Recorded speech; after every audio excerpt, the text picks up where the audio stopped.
Le général d'armée 4 étoiles se tenait devant la porte de mon appartement, baigné par la lumière rasante d'un soleil d'hiver. Ses cheveux blancs brillant comme un feu d'argent sous la visière de son képi des troupes de marine. Au début, j'ai honnêtement cru qu'il s'était trompé d'adresse. Des hommes comme lui ne venaient pas dans des endroits comme le mien.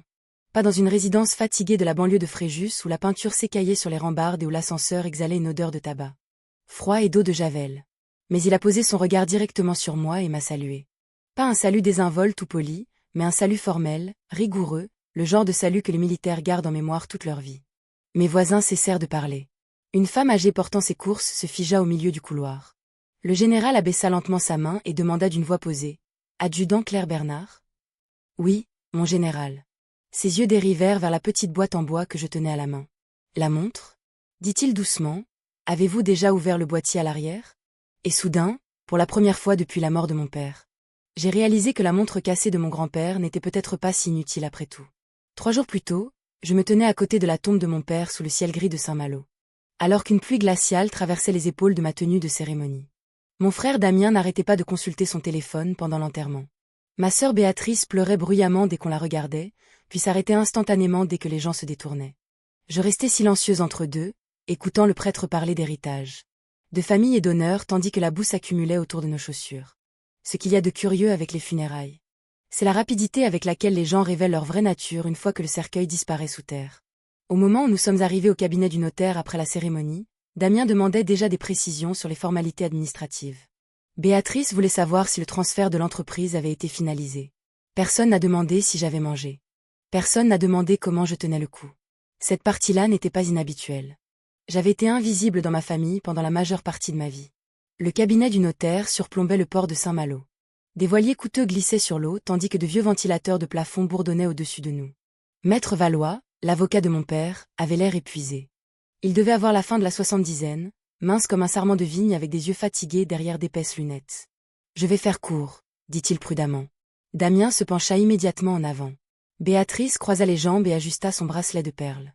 Et moi, je restais assise là, essayant de ne pas penser à la dernière chose que mon père m'avait dite. « Merci d'être venue, Claire. Pas de « je t'aime ». Pas de « je suis fière de toi ». Juste « merci d'être venue ». Maître Valois ouvrit le dossier. À Damien Bernard, il dit « Votre père vous lègue le domaine familial de Saint-Malo, incluant toutes les terres attenantes. » Damien sourit avant même que la phrase ne soit terminée. À Béatrice Bernard Lemoine. « Votre père vous lègue la propriété opérationnelle majoritaire de Bernard Logistique Maritime. » Béatrice laissa hecha per un soupir de soulignement tremblant. Puis vint mon tour. Le notaire hésita. Quelque chose dans son expression changea. À Claire Bernard. Damien arborait déjà un sourire narquois. Votre père a demandé que vous receviez cet objet personnellement.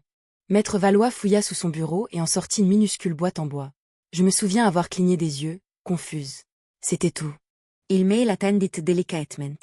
À l'intérieur reposait la vieille montre de dotation de mon grand-père Valentin. Le verre était rayé. Le bracelet en cuir craquelé. Elle était arrêtée. Cette chose n'avait probablement pas fonctionné depuis l'époque de François Mitterrand. Damien fut le premier à rire. Un vrai rire moqueur. C'est sérieux? Béatrice couvrit sa bouche, essayant de cacher son sourire. Oh mon Dieu, chuchota-t-elle.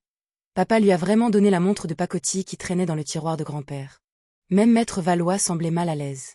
Je fixais la montre en silence tandis que la chaleur me montait au cou. Cette montre avait appartenu à mon grand-père pendant la guerre d'Indochine. Je me souvenais l'avoir vue quand j'étais petite. Il la portait tous les jours jusqu'à ce que l'arthrite ne déforme trop ses mains pour qu'il puisse encore la remonter. Pourtant, une montre cassée, c'était là tout mon héritage. Après tout ce que j'avais fait, après toutes les nuits passées à dormir sur des chaises d'hôpital aux côtés de papa, après avoir manqué des déploiements pour l'aider pendant sa chimio, après avoir payé des factures médicales que Damien et Béatrice prétendaient ne pas voir, je refermai la boîte avec précaution. « Merci », dis-je doucement.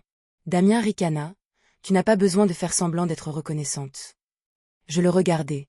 Pendant une seconde, je fus sur le point de lâcher tout ce que j'avais refoulé pendant 20 ans. Sur la façon dont papa m'appelait chaque fois qu'il avait besoin d'aide, mais appelait Damien chaque fois qu'il cherchait une approbation.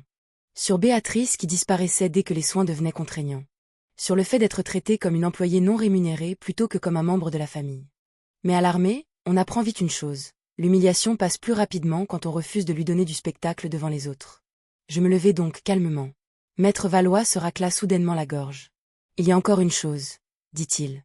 Nous levâmes tous les yeux. Votre père a exigé que Claire reçoive la montre directement de ma main. Pas d'envoi postal, pas de substitution.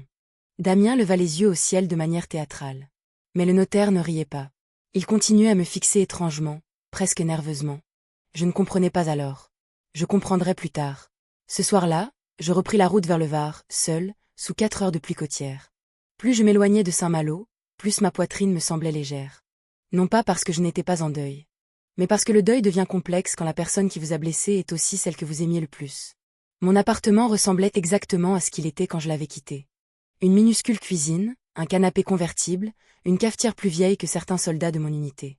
Je posai la boîte de la montre sur le comptoir et restai assise là un long moment dans le silence.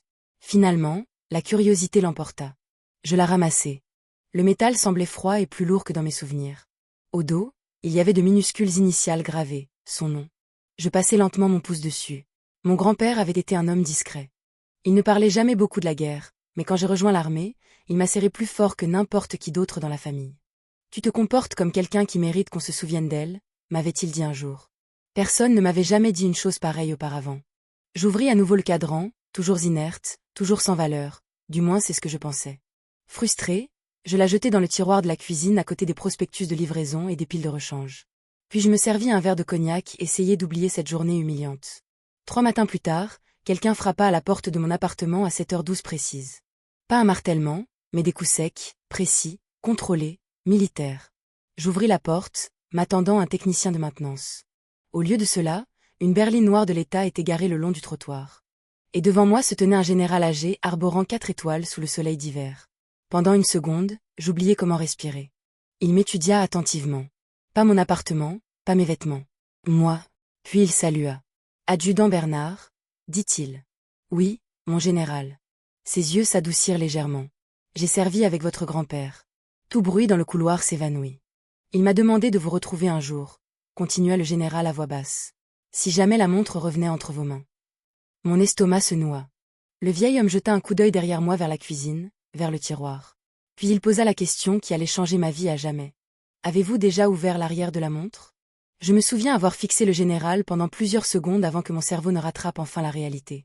Un général d'armée 4 étoiles se tenait devant chez moi, m'interrogeant sur la montre cassée de mon grand-père comme s'il s'agissait d'une affaire de sécurité nationale.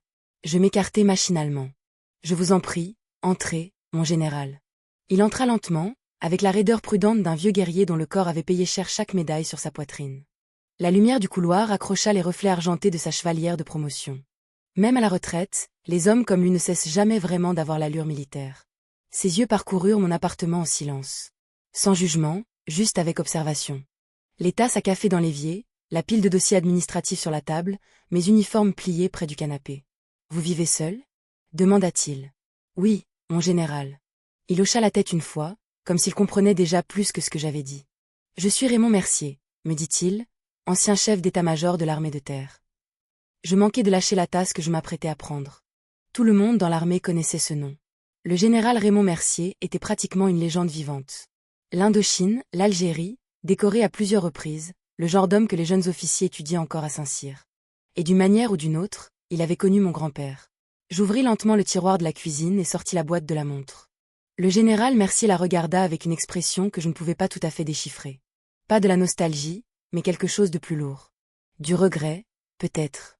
Vous n'avez pas encore ouvert l'arrière, dit-il calmement. Non, mon général. Je ne savais pas que ça s'ouvrait. Un léger sourire effleura son visage. Valentin a toujours aimé les secrets. Il tendit la main. Puis-je? Je lui passai la montre avec précaution. Ses vieux doigts bougèrent sur le métal avec une précision surprenante jusqu'à ce qu'il presse un bord près du remontoir. Un léger clic résonna dans la cuisine. Le panneau arrière s'ouvrit d'un coup. Je sentis mon pouce accélérer. Cachée à l'intérieur se trouvait une minuscule bande de papier jauni plié, pas plus épaisse qu'une cigarette. Mon grand-père avait caché quelque chose dans cette montre pendant plus de 70 ans. Le général Mercier me l'attendit. C'est à vous de l'ouvrir.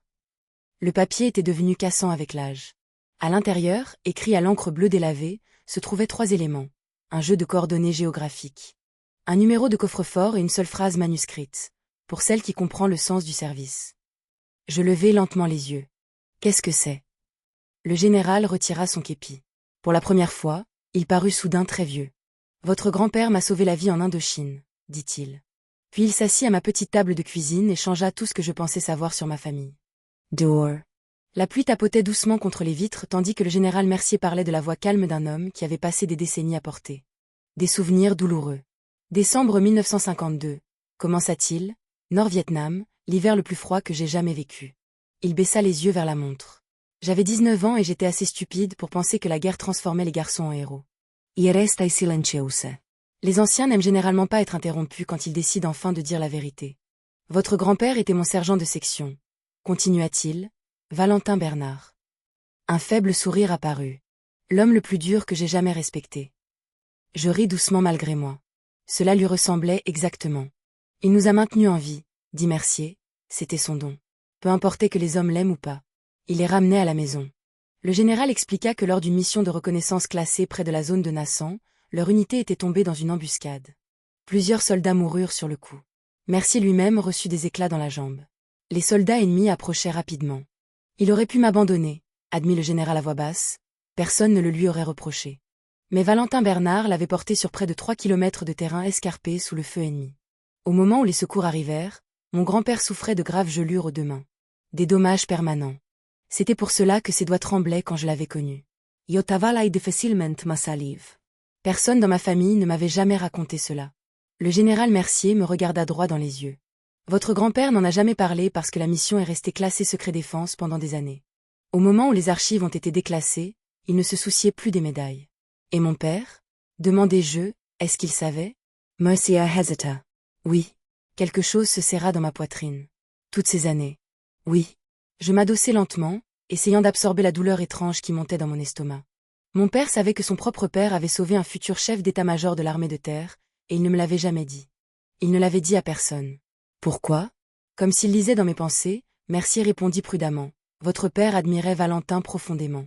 Mais je pense qu'il a aussi passé sa vie à se sentir plus petit que lui. Cela me frappa plus fort que prévu parce que, soudain, le comportement de mon père devenait plus clair. Cette obsession du statut, de l'argent, du contrôle, cette façon de toujours vouloir faire ses preuves comme un homme essayant de distancer une ombre. Mercier fit un signe de tête vers le papier dans ma main. Votre grand-père a créé ce coffre il y a des décennies. Il m'a dit qu'un seul de ses petits-enfants mériterait un jour de l'ouvrir. Iefaili sourire. Certainement pas mon frère. Le général sourit faiblement. Non, je suppose que Valentin l'avait compris très tôt. 2 heures plus tard, nous nous rendîmes dans une petite banque de Toulon. Le bâtiment semblait ordinaire, des murs en briques, un drapeau tricolore, un coin café près de l'entrée. Mais le directeur âgé manqua s'évanouir en voyant le général Mercier entrer. Monsieur le général, murmura-t-il. Mercier se contenta de désigner ma direction. C'est l'héritière Bernard. L'expression du directeur changea radicalement, comme s'il attendait ce moment depuis des années. Il nous escorta dans une salle des coffres privés au sous-sol. Mes mains tremblaient légèrement pendant que je saisissais le numéro du coffre indiqué sur le papier. Le tiroir métallique glissa avec un léger bruit mécanique.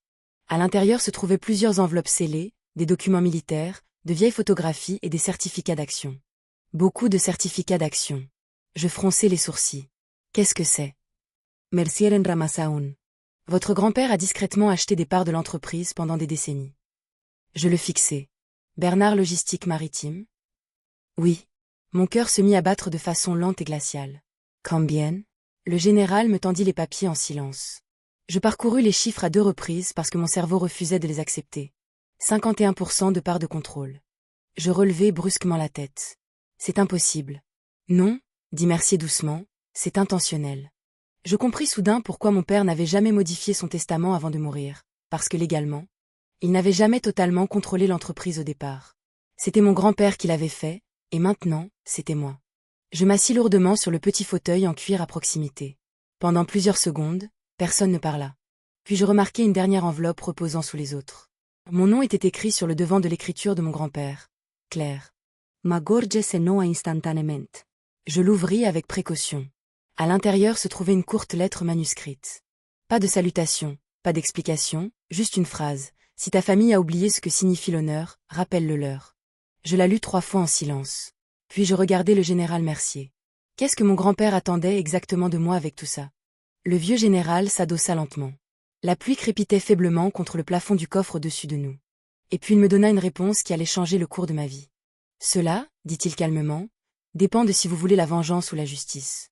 Je ne répondis pas immédiatement au général Mercier parce que la vérité était que je ne savais pas. La vengeance et la justice peuvent sembler presque identiques quand on a passé des années à ravaler l'humiliation avec un sourire poli. Surtout quand elle vient de sa propre famille. La pluie s'était arrêtée au moment où nous quittâmes la banque, mais le ciel au-dessus de Toulon semblait encore lourd et gris. Le général Mercier conduisait lentement à travers la ville tandis que je restais assise à ses côtés, serrant l'enveloppe de mon grand-père comme si elle risquait de disparaître si je relâchais ma prise. 51% de propriété. Le chiffre ne semblait toujours pas réel. Pas plus que le fait que toute ma famille se soit moquée de moi 3 jours plus tôt. Je fixais le paysage par la vitre du passager en silence. « Vous saviez tout cela avant l'enterrement » demandai-je enfin. Mercier hocha la tête une fois. Valentin m'a contacté 6 mois avant de s'éteindre. Et mon père, il en savait une partie? Le général expira lentement. Votre père savait que Valentin détenait encore des parts significatives dans l'entreprise. Mais il n'a jamais cru que Valentin transférerait le contrôle en dehors de la structure d'héritage direct. Je fronçai les sourcils. C'est-à-dire qu'il supposait que Damien finirait par tout recevoir. Cela ressemblait exactement à mon père. Non pas parce qu'il me détestait, du moins pas entièrement, mais parce que Damien correspondait à l'image qu'il voulait montrer au monde. Le fils qui réussit, les costumes de luxe, les cercles de réflexion, le parfait homme d'affaires malouin. Pendant ce temps, j'avais 38 ans, j'étais divorcée, vivant près d'une base militaire dans un appartement au 2e étage avec un robinet qui fuyait. Ce n'était pas vraiment l'histoire de réussite de la famille Bernard. Mercier me lanca un regard attentif. Vous me rappelez votre grand-père. Je fis un sourire fatigué. C'est probablement la chose la plus gentille qu'on m'ait dite de toute la semaine. Non, dit-il calmement, je parle de la partie dangereuse. Je tournai la tête vers lui. Valentin avait l'habitude de supporter le manque de respect pendant de très longues périodes. Puis, un jour, les gens réalisaient qu'il avait complètement sous-estimé. Ces mots restèrent gravés en moi car au fond, je savais exactement ce qu'il voulait dire. Le premier appel arriva le lendemain matin. Damien. Je fixai le téléphone vibrant sur mon comptoir de cuisine avant de répondre. Quoi? Tu veux m'expliquer pourquoi les avocats d'affaires m'appellent à 7 heures du matin? Passage direct à la colère. Pas de bonjour, pas de « comment vas-tu après la mort de papa ?» Juste de l'indignation. Je bus une gorgée de mon café calmement. Je ne vois pas ce que tu veux dire. Ne joue pas à la plus bête, Claire. Sa respiration était courte et saccadée. Ils disent qu'il y a des parts de contrôle à ton nom. Y restai silenciosa. Ce silence lui dit tout. Oh mon Dieu, marmonna-t-il, tu étais au courant. Au courant de quoi? Que le vieux avait prévu ça. Le vieux? Pas, grand-père. Interessant. Damien baissa d'un ton. Combien as-tu? Assez. Ce n'est pas une réponse. C'est la seule que tu auras. Il explosa. Tu as manipulé papa pendant qu'il était mourant. Je ris alors, un vrai rire, pas fort, juste une fois. Un rire de fatigue venant du plus profond de ma poitrine. Je l'ai manipulé? Répétai-je doucement. Damien, c'est moi qui nettoyais ses vomissements à 3 heures du matin pendant que tu étais au golf. Silence. Puis, tu fais toujours ça. Faire quoi? Te comporter comme si tu étais moralement supérieur parce que tu entrais dans l'armée. Celle-là me piqua plus que je ne l'aurais cru parce qu'il le croyait sincèrement. Dans son esprit, mon service n'était pas un sacrifice, c'était un jugement contre lui. Je n'ai jamais voulu de supériorité, dis-je calmement, je voulais du respect. Damien resta silencieux pendant plusieurs secondes. Puis il posa la question qui, je pense, le terrifiait depuis l'enfance. Qu'est-ce que tu vas faire maintenant? Je regardais la montre de mon grand-père posée à côté de la cafetière. Toujours cassée, toujours arrêtée sur la même heure exacte. Je n'ai pas encore décidé. Puis je raccrochai. Dans l'après-midi, Béatrice m'appela en pleurant. De vraies larmes cette fois, pas les larmes sociales polies de l'enterrement. Claire, chuchota-t-elle. S'il te plaît, dis-moi que tu n'essaies pas de nous détruire. Je fermai les yeux. Nous détruire? Drôle de choix de mots. Comme si je n'avais pas passé des années à être moi-même lentement détruite. Je n'essaie de détruire personne, lui dis-je. Alors pourquoi n'as-tu rien dit? Parce que je l'ai découvert hier. Elle semblait véritablement ébranlée. Il y a déjà des rumeurs dans toute l'entreprise. Quel genre de rumeurs? Que papa a caché des structures de propriété. Que les finances de la société sont instables. Les investisseurs posent des questions. Cela attira immédiatement mon attention. Instables? Comment ça? Béatrice hésita trop longtemps. Et soudain, tous mes instincts militaires se réveillèrent. Qu'est-ce que Damien cache? Personne ne cache rien, Claire. Un autre silence. Puis finalement, il a emprunté en gageant sur des futurs contrats d'expédition l'année dernière. Combien? Beaucoup. Mon estomac se noua. Combien? Sa voix se brisa. Près de 40 millions d'euros. Je m'assis lentement. 40 millions. Mon Dieu. Qu'est-ce qu'il a fait de cet argent? Je ne sais pas tout, murmura-t-elle. Des projets d'expansion, de l'immobilier, de la restructuration de dettes. Traduction. Damien avait joué avec l'entreprise comme un homme essayant d'impressionner des gens plus riches que lui. Et maintenant, l'entreprise se vidait de son sang. C'est grave à quel point? Demandai-je doucement. Si les créanciers paniquent, on pourrait tout perdre. Tout perdre? Pas seulement l'argent, les employés, les comptes de retraite, les familles, les dockers, les chauffeurs. Des gens qui avaient passé leur vie à bâtir cette entreprise. Je me frottais lentement le front. Ce n'était plus de la vengeance désormais. C'était de la responsabilité, et d'une certaine manière, c'était bien plus lourd. Plus tard dans la soirée, le général Mercier m'invita à dîner dans un restaurant de fruits de mer tranquille près du port. La salle était surtout remplie de couples âgés, des vétérans, des retraités, des gens parlant doucement sous les lumières chaudes. Mercier coupa son poisson avec soin. Vous avez l'air tourmenté. Damien a enterré l'entreprise sous les dettes. Le général hocha la tête comme s'il s'y attendait. Les hommes qui héritent de trop confondent souvent la confiance en soi avec la sagesse. Je voulais les détester, admis-je doucement. C'est compréhensible. Mais maintenant, des innocents sont impliqués. Je hochai lentement la tête. La serveuse remplit nos verres de thé tandis que le silence s'installait entre nous. Finalement, Mercier s'adossa. Claire, savez-vous pourquoi votre grand-père vous a choisi? Parce que j'ai servi sous les drapeaux. Non. La réponse me surprit. Parce que vous comprenez le devoir une fois que les applaudissements ont disparu. Je le regardai attentivement. Votre frère aime le pouvoir. Votre sœur aime le confort. Mais vous, il tapota légèrement la table, vous restez quand les choses deviennent douloureuses. Pour une raison quelconque, cela faillit me faire craquer parce que toute ma vie, le fait de rester m'avait semblé être un échec. Rester pour m'occuper de papa. Rester loyal pendant mon mariage alors que mon mari s'éloignait. Rester dans des affectations difficiles que les autres militaires évitaient. Mais peut-être que rester avait de l'importance. Peut-être que quelqu'un l'avait remarqué. Mercier chercha dans la poche de sa veste et fit glisser une coupure de journal sur la table. Je fronçai les sourcils. C'était un projet d'article avec pour titre « Un héros oublié de la guerre d'Indochine a sauvé le futur chef d'état-major ». En dessous se trouvait une vieille photographie de mon grand-père à côté d'un Raymond Mercier beaucoup plus jeune. Je levai lentement les yeux. « Vous allez publier ça ?»« Oui. » »« Pourquoi maintenant ?» L'expression du général devint dure d'une manière qui me rappela qu'il avait autrefois commandé des armées entières. « Parce que votre famille a bâti sa réputation sur l'argent, » dit-il calmement. Puis il me regarda droit dans les yeux. Et il est temps qu'il se rappelle quel sang a bâti cette réputation en premier. L'article parut 3 jours plus tard. Au petit déjeuner, la photo de mon grand-père était partout. Les journaux locaux, les bulletins des anciens combattants, les forums militaires en ligne, même les chaînes de télévision régionales s'en emparèrent. Un héros oublié de l'Indochine sauvant un futur général lors d'une mission secrète. J'ai dû lire le titre 20 fois ce matin-là, assise à mon comptoir avec un café froid entre les mains. Il était là, Valentin Bernard, mon grand-père.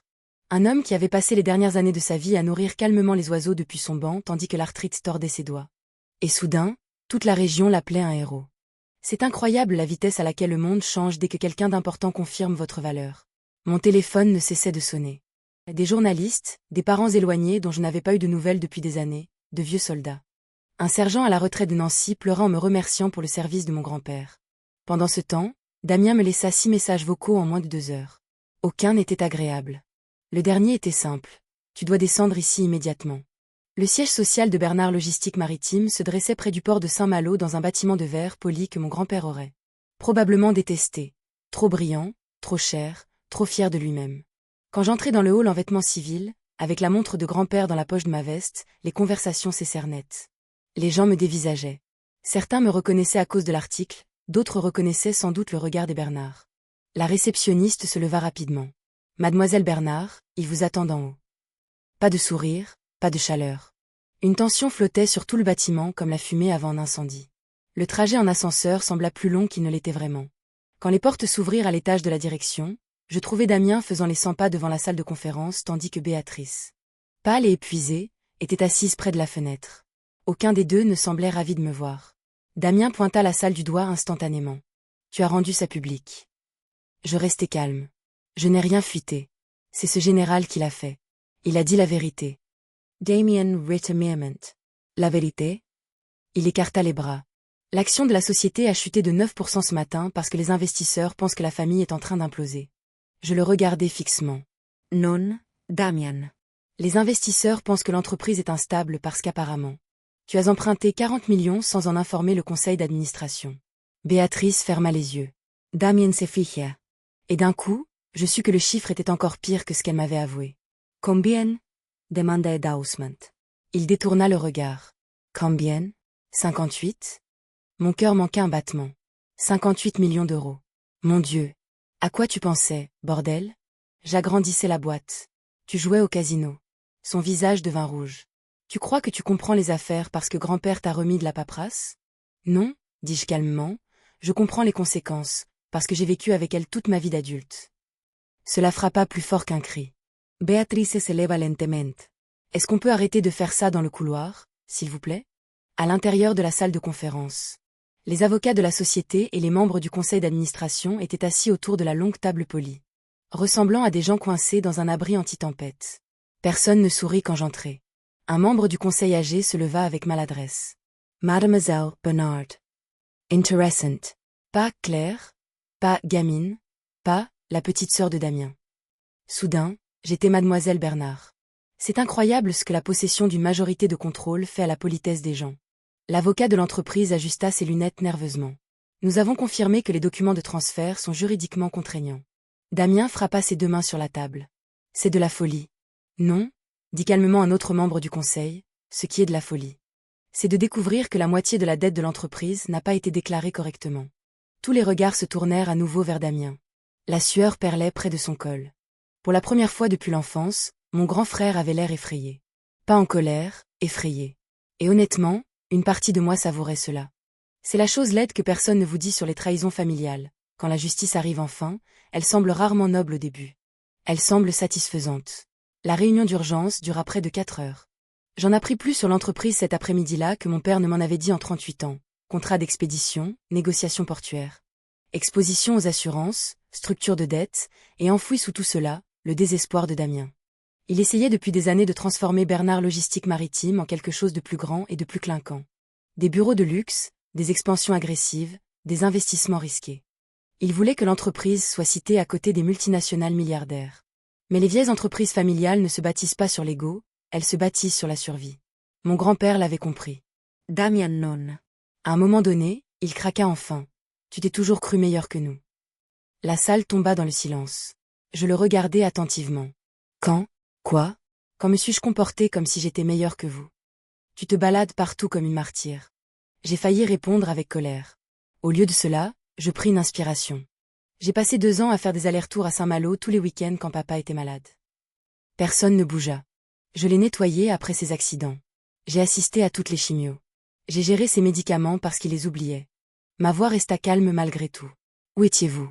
Damien fixait la table. Béatrice essuyait ses larmes silencieusement et soudain, des décennies de faux-semblants familiaux éclatèrent dans cette salle de conférence. Ma sœur chuchota en premier, je ne pouvais pas supporter de le voir comme ça. J'hochai lentement la tête. Au moins, c'était honnête. Mais Damien secoua simplement la tête amèrement. Il n'a jamais eu besoin de moi comme il avait besoin de toi. Celle-là me surprit. Je le regardai une seconde. Il ne ressemblait pas à un riche dirigeant, il ressemblait à un petit garçon épuisé. Tu as toujours été sa préférée, marmonna-t-il. Je clignai des yeux. Sa préférée? Moi? L'enfant qu'il ne complimentait presque jamais. La fille à qui il avait légué une montre cassée. Mais je me souvins alors de ce qu'avait dit le général Mercier. Votre père a passé sa vie à se sentir plus petit que Valentin. Peut-être que Damien avait hérité de la même maladie, cherchant toujours à rivaliser avec des fantômes. Le soir venu, les membres du conseil sortirent pour se consulter en privé avec les avocats. Il ne restait plus que nous 3 dans la salle. Le port de Saint-Malo rougeoyait sous le coucher de soleil par les fenêtres. Béatrice demanda doucement, « Qu'est-ce qui va se passer maintenant ?» Je les regardais tous les deux avec attention. En vérité, je ne savais pas. J'avais assez de pouvoir maintenant pour détruire Damien publiquement.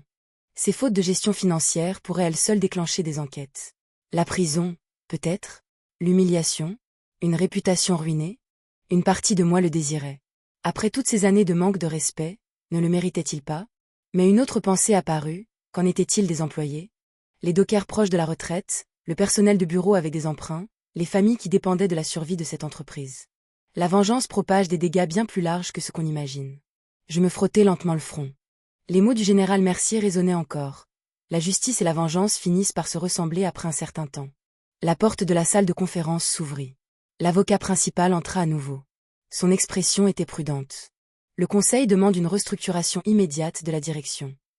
Damien se leva brusquement. Vous ne pouvez pas me renvoyer. L'avocat déglutit. Puis il me regarda directement. En réalité, Mademoiselle Bernard le peut. Tous les yeux dans la salle se tournèrent vers moi. Et à ce moment-là, j'ai réalisé que mon grand-père ne m'avait pas seulement transmis le pouvoir. Il m'avait transmis un choix sur le genre de personne que je voulais devenir. Je n'ai pas renvoyé Damien ce soir-là. Pas immédiatement, ce qui surprit tout le monde dans la salle, y compris lui. Les avocats s'attendaient clairement à une exécution publique spectaculaire. Les gens du monde des affaires aiment le sang presque autant que les politiciens. Au lieu de cela, j'ai demandé 48 heures. Juste 2 jours. Assez de temps pour examiner chaque document financier moi-même, assez de temps pour décider si j'agissais par responsabilité ou par colère. Damien avait l'air méfiant en sortant du bâtiment à mes côtés plus tard, comme un homme attendant que le piège se referme. L'air de Saint-Malo était épais et chaud malgré l'heure tardive. Les lumières du port miroitaient sur l'eau tandis que des touristes déambulaient à proximité, riant sur les terrasses des restaurants. La vie est normale. C'est drôle comme le monde reste ordinaire alors que les familles s'effondrent discrètement derrière des portes closes. Béatrice se serra les bras contre elle au bord du trottoir. « Je ne nous reconnais plus », chuchota-t-elle. Je regardais son visage fatigué avec attention. Le maquillage coûteux, les yeux tirés, la peur sous-jacente. À vrai dire, aucun d'entre nous ne ressemblait plus à lui-même. Peut-être que le deuil avait fini par effacer la comédie, ou peut-être que nous avions fait semblant toute notre vie.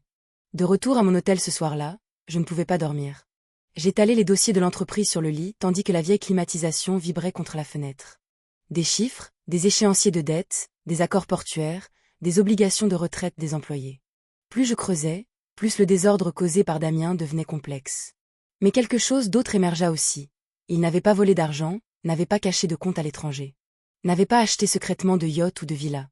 La majeure partie de la dette provenait de tentatives désespérées de maintenir l'entreprise compétitive face aux géants du transport maritime national, qui avalaient chaque année les plus petites entreprises familiales. Des mauvaises décisions? Absolument. De l'avidité criminelle? Pas exactement. Cela comptait pour moi. Vers minuit, quelqu'un frappa doucement à la porte de ma chambre. Béatrice. Elle tenait 2 cafés et avait l'air épuisée. « Tu ne dors pas non plus ?» demandai-je. Elle esquissa un faible sourire. « Tu te souviens quand papa nous emmenait ici pour la fête de la coquille Saint-Jacques ?» Je m'en souvenais. C'était avant que l'argent ne vienne tout empoisonner, avant que le succès ne devienne le seul langage parlé dans notre famille. Elle s'assit prudemment au pied du lit tandis que je continuais à réviser la paperasse. Finalement, elle posa la question à voix basse. « Est-ce que tu vas le ruiner ?» Direct. Pas de faux semblants. Je m'adossai lentement. « Je ne sais pas », Béatrice fixa son café. « Tu sais ce qui est le pire dans tout ça ?» Quoi? Je pense que Damien croyait honnêtement qu'il sauvait l'entreprise. Cela me frappa plus fort que prévu car je savais qu'elle avait probablement raison. Les gens détruisent des choses tout le temps en cherchant l'approbation, surtout celle de pères disparus. Le lendemain matin, je me rendis seule sur la tombe de mon père. Des fleurs fraîches reposaient près de la stèle, déposées par quelqu'un d'autre. Probablement Béatrice. Le cimetière était calme sous les grands chênes. Je restai là un long moment sans parler. Finalement, je m'accroupis et balayai la terre à la base de la pierre. Thomas Bernard, père bien-aimé. Étonnant de voir comment les pierres tombales simplifient les gens. Elles ne mentionnent jamais les erreurs, le silence ou les blessures émotionnelles transmises de génération en génération. Je sortis la montre de mon grand-père de ma poche, toujours figée, toujours arrêtée. « Pourquoi moi ?» demandai-je à voix haute. Pas à papa, mais à grand-père. Parce que quelque part sous tout cela, je n'arrivais toujours pas à comprendre pourquoi il m'avait confié quelque chose d'aussi lourd. Le vent tourna doucement à travers les arbres. Et pour la première fois depuis des années, je m'autorisais à admettre une chose douloureuse. Je n'avais pas voulu l'argent de mon père. Pas vraiment.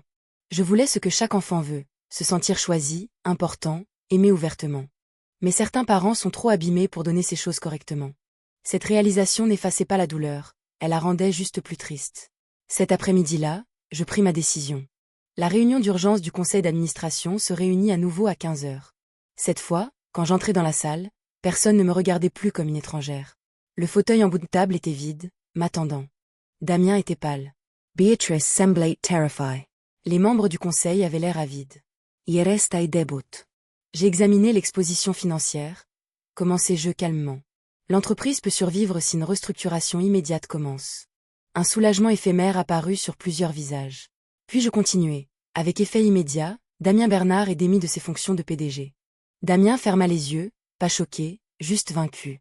Mais avant que quiconque puisse se réjouir, j'ajoutai, il ne fera pas l'objet de poursuites publiques pour fraude. Cela surprit tout le monde, en particulier les avocats. Je regardai directement Damien. Tu as pris des décisions imprudentes.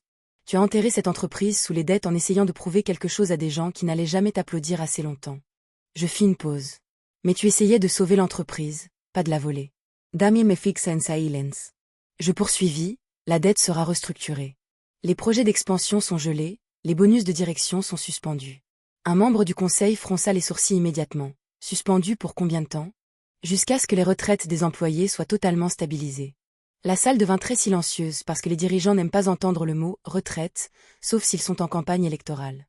Je continuai. Aucun licenciement pour les dockers ou les chauffeurs. Les salaires de la direction seront réduits en priorité. Maintenant, plusieurs membres du conseil semblaient ouvertement irrités. Tant mieux. Mon grand-père aurait apprécié cette partie. Puis je délivrai la pièce finale.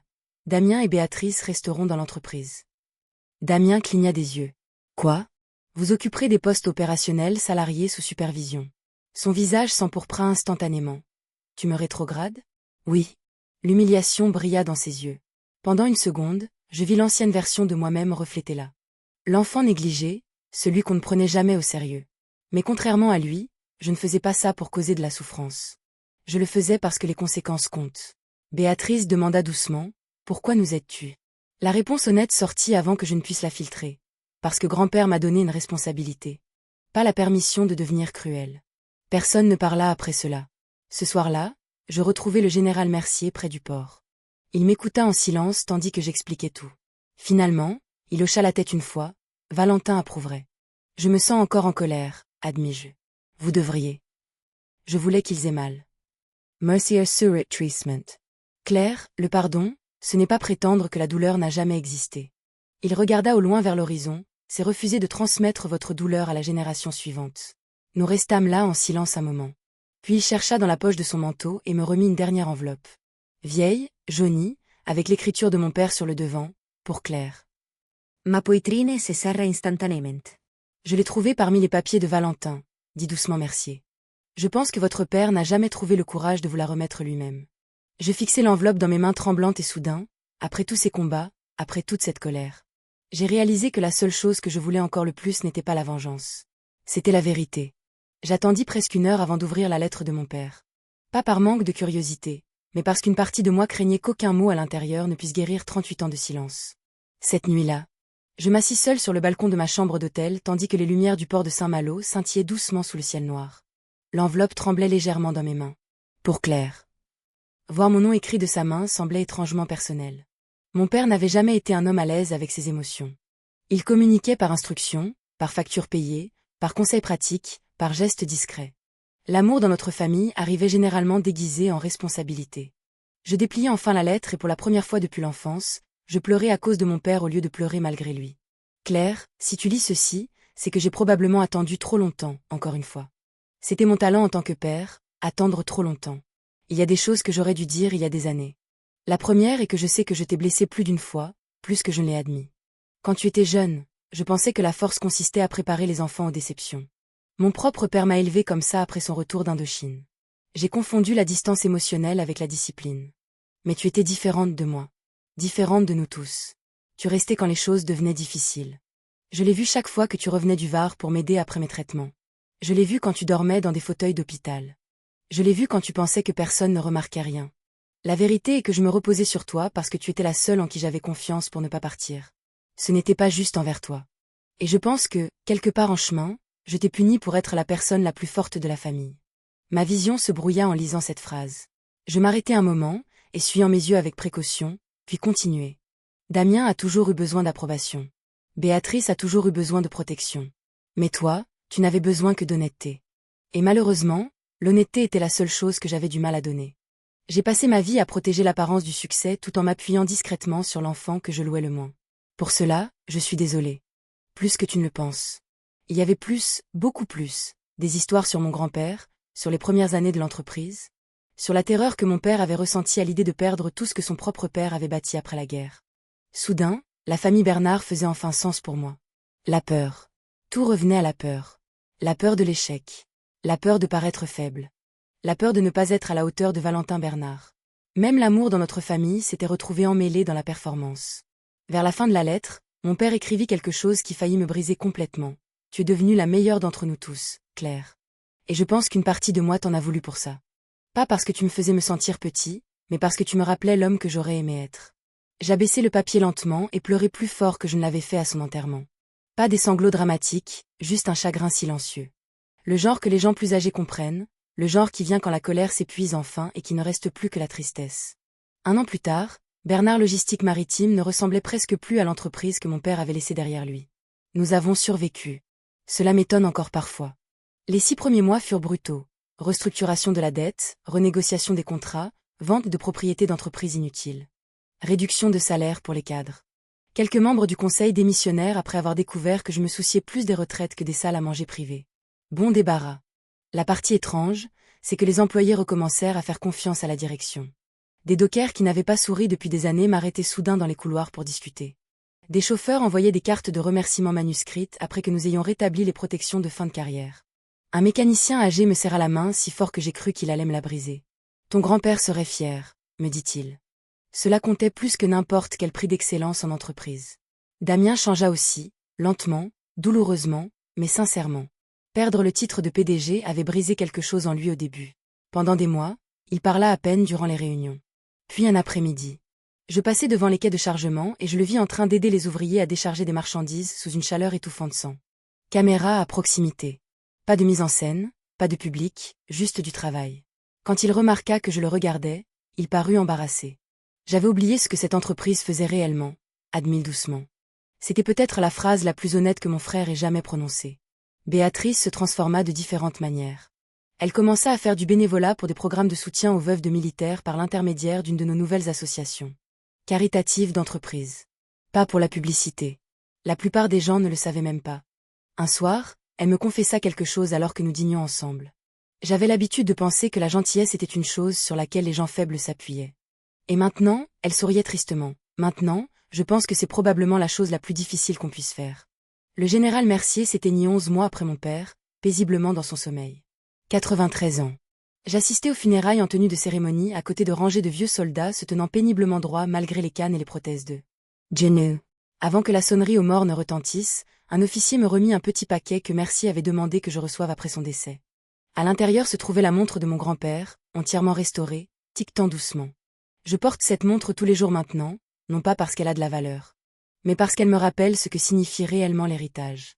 Pas l'argent, pas la propriété, pas le pouvoir, mais la responsabilité, la grâce, la vérité. Le mois dernier, notre famille s'est réunie pour dîner chez Béatrice. Rien de chic, un rôti, des pommes de terre au four, du vin rouge local. Damien se plaignait d'avoir mal au dos après des inspections dans les entrepôts. Béatrice riait trop fort à l'une de mes terribles blagues de militaire.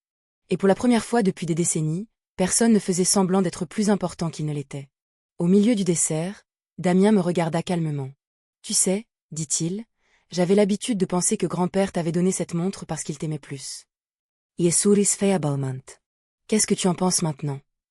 Il regarda son assiette un moment. « Je pense qu'il te l'a donnée parce qu'il te faisait plus confiance. » Cette différence signifiait tout. Quelques semaines plus tard, je me tenais lors d'une cérémonie commémorative militaire tandis que la citation pour acte de bravoure de mon grand-père, attendue depuis si longtemps, était lue publiquement devant une foule de vétérans et de familles. Alors que les applaudissements résonnaient sur le terrain de la cérémonie, je touchai doucement la montre à mon poignet. Puis je regardai vers le siège vide réservé au général Mercier et remerciai silencieusement les 2 vieux soldats de m'avoir appris quelque chose que ma famille avait passé des générations à oublier. La force sans l'humilité détruit les gens, mais la force avec la compassion peut les reconstruire.